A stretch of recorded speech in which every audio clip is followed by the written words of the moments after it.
Hey guys, I want to share a story with you guys, and I guess you can say it's my testimony. Um, and a lot of it begins with this book and where it's led me, or just say where God's led me. Well, today I want to start with the story of where I was and where I've gotten to. Um, I was living in downtown Louisville. I went down there for a really good paying job. I was making good money. I had a 2004 Avalanche. It was sharp. It was sweet. Um, I really did like my truck. I had a soon-to-be wife, my fiance. I had a really, really nice apartment, and things were really looking up for me at the time. But I let my past and what I've been searching for most of my life, which was at the time was a buzz, which was my next high, my next what I was gonna find to make me feel better, to get depression away, to make me just get away from the negativity in my life. Um, so, anyways, I was at work one day and somebody offered me something, and so I figured I'd try it. He said, it's all good. So I tried it. Well, I got stuck on it. I kept on smoking it, and it started to ruin me, and ruin my family, and ruin everything around me. And I went from having all that to I lost my job because of it. I wrecked my truck because of it. I got a DUI and had a lifetime of a clean record and stayed out of trouble.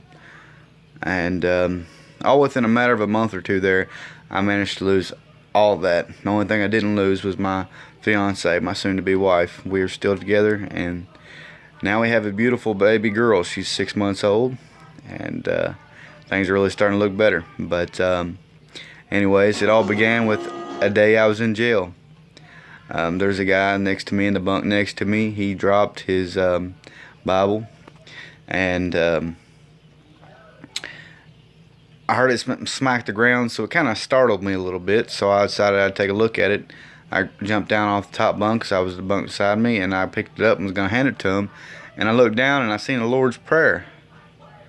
And, I was shocked. It kind of just gave me like a weird vibe down my body. So I asked him, I said, "Hey man, can I read this? Can I read the Bible? You mind if I borrow this for a little bit?" And he's like, "That's fine, man. Just get back to me when you're done." I was like, "Okay, thank you. I appreciate it." So I sat there and I took me a napkin and a pencil, anything I can find to write with, and I started writing verses down.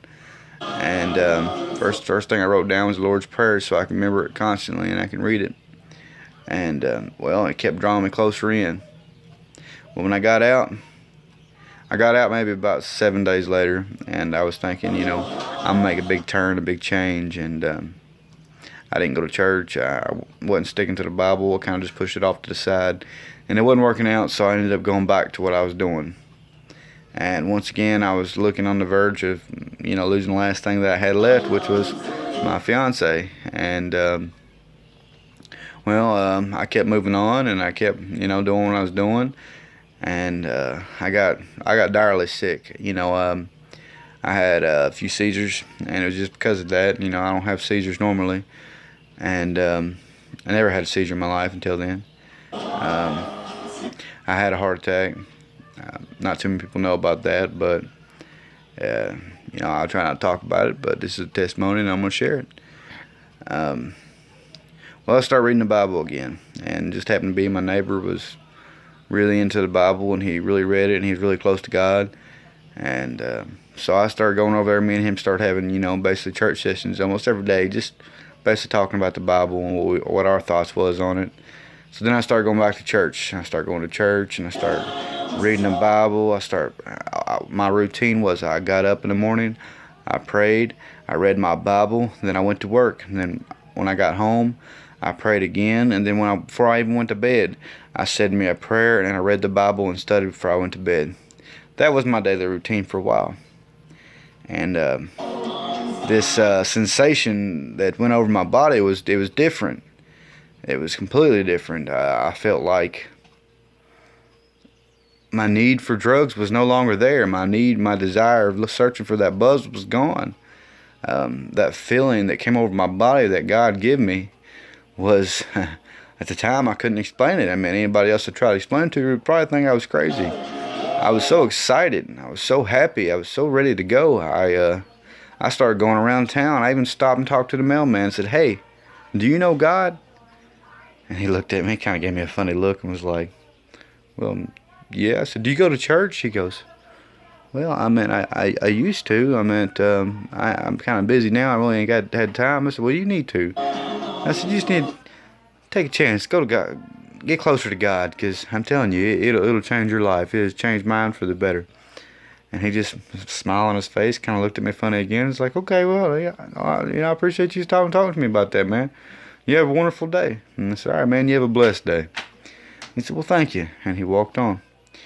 Well, over the next course of the month or two there, I was like that with everybody. I mean, I went literally everywhere talking about my journey, my life, and where it was leading. But in the meanwhile, I finally got clean. And this was 2 years ago. I finally got clean. I finally got my head on straight. And now I don't have a desire to drink. I don't even have a desire for buzz. I've tried it. I don't like it no more. It used to be all I searched for. Now I don't even want it. I don't want nothing to do with it. I don't want to be around it. So I guess my message for today is just God provides a lot. He can provide many, many answers for you in this book, the Bible, God's Word. If you just reach out and you search for it and you ask for it, He will show you. Sometimes it might take longer than others, but be patient, because God does answer. He's always going to be there for you. He will find a way to get to you, especially in a time of need. But everybody's on their own path and their own journey. Not everybody gets everything the same. Just know that God will take care of you. He will help you find a way. And now I am here, looking in life towards a better job and a better place. I'm fixing to get married. I got a baby girl. She's 6 months old. I got a life now. And things are starting to look up. And even when times are down, I try to stay positive and think about what God's got planned for me. But anyways, y'all have a wonderful day. You have a blessed life. Thank you for watching.